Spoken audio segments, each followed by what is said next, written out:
Good morning to all my students. Students, in this video, we will be continuing with our chapter metals and non-metals.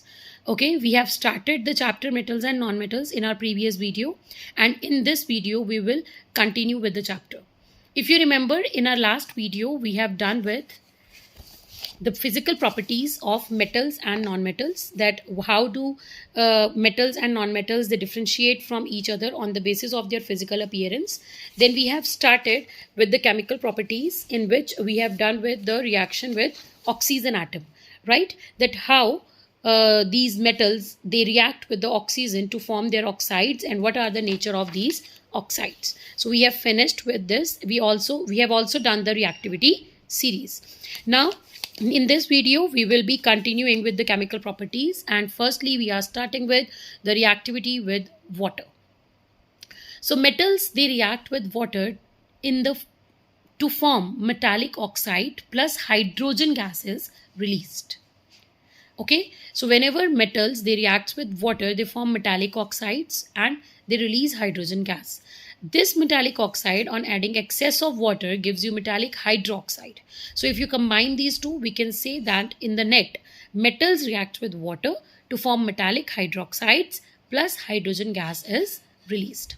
Now we have some metals which react vigorously. We have also done the same thing with the oxygen also, that yes, sodium and potassium, they react vigorously with the oxygen. Now sodium and potassium, they react vigorously with the water also. So that's why they are not kept in water, because if they are kept in water, they will release a huge amount of hydrogen gas. Okay, by forming their hydroxides, they will release a huge amount of hydrogen gas, and this gas will catch fire when it is released, because it will be released in a huge amount. So that's why sodium and potassium, they are not kept in the water, rather they are kept in kerosene oil, as we have done before, that they are not left in open, they are not kept in water. So where they can be stored? They can be stored in the kerosene oil, because kerosene oil cuts the supply of water or oxygen, and thus the metal cannot interact with these two, so it can be kept safely. Okay, so this I have written over here, that how do sodium reacts. Then we talk about calcium. Then calcium, when reacts with the cold water, it forms calcium hydroxide plus hydrogen gas is released. This hydrogen gas, it forms the bubbles in the water, and this calcium hydroxide, it stick to the bubbles. Like in this way, the bubbles are formed, and calcium hydroxide, it sticks with the bubbles. Now bubbles, as they contain the air in them, तो वो float करने लग जाते हैं. They start floating on the surface of the water, and उनके ऊपर क्या होता है, कैल्शियम हाइड्रोक्साइड डिपॉजिटेड होता है. तो it seems like that it came out of the water, but it doesn't came out of the water. It is just that calcium hydroxide floats on the bubbles of hydrogen gas. Okay, then magnesium, because it is comparatively less reactive, so it reacts with hot water to form its hydroxide. Okay students, then we have some more metals which reacts with the very reactive water, means with the steam. Steam is hot water, ultra hot water is steam. Okay, so you can see here that here I have written gaseous. It means कि पानी क्या है, gaseous है, and the hot gaseous water is known as steam. Okay, so Fe yani iron, it reacts with the steam to form iron oxide, plus again the hydrogen gas is released. Now here I also want to tell you one thing, that all the metals which are above hydrogen in the reactivity series can displace hydrogen from water. Means if you are writing magnesium plus water, it is forming this, so what, and hydrogen is releasing out. So what basically is happening in this reaction is that magnesium is displacing hydrogen. Okay, so this can happen only if magnesium is more reactive than hydrogen. So reactivity series में जो भी element, जो भी metal आपकी hydrogen से ऊपर होगी, means more reactive होगी, only it can displace hydrogen. Okay, now next is reactivity with dilute acids. Now metals, as I have told you earlier, and we have done in the previous chapter also, that metals are basic in nature. Okay, so if metals are basic in nature, then they will react with the acid to form salt. So same is happening here also. Metal reacts with acids to form metallic salt, plus hydrogen gas is released. So potassium reacts with HCl to form KCl plus hydrogen gas is released. In the same way, you can see here also aluminium, it reacts with H2SO4, that is the sulfuric acid, to form aluminium sulfate plus hydrogen gas is released. Now students, again it is quite simple that metal is positive. Now this I have told you in your previous standard also that how can we write the equation, like metal is positive, right? Metals positive hoti hain zyadatar. Here it is not like you can't write K positive because it is elementary state.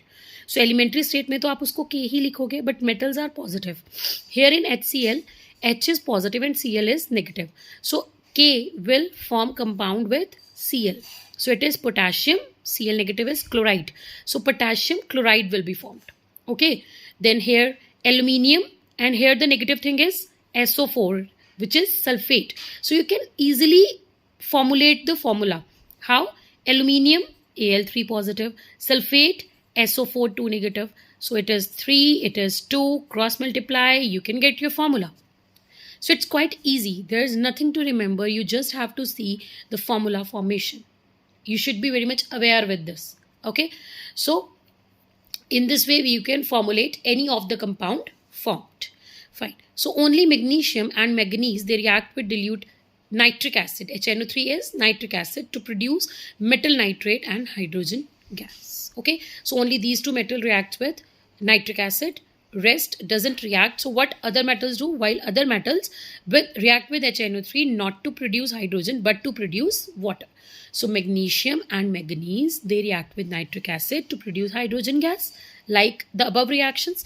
But other metals, they do not react with hydrogen to produce hydrogen gas. Rather, they produce water and reduce products like N2O, NO, NO2 and ammonia. Okay. So these type of products are formed. So here we come with the last reactions of metals. That how do metal react with other metals? Okay, कि एक metal दूसरी metals के साथ कैसे react करती है. So a metal reacts with the salt solution of other metal, and if this metal is more reactive than this, then it can displace it because this is the compound. Okay, like here I've written that we have metal A and we have the salt solution of metal B. If A is more reactive, then it can displace B. So metal B will be displaced and salt solution of metal A will be formed.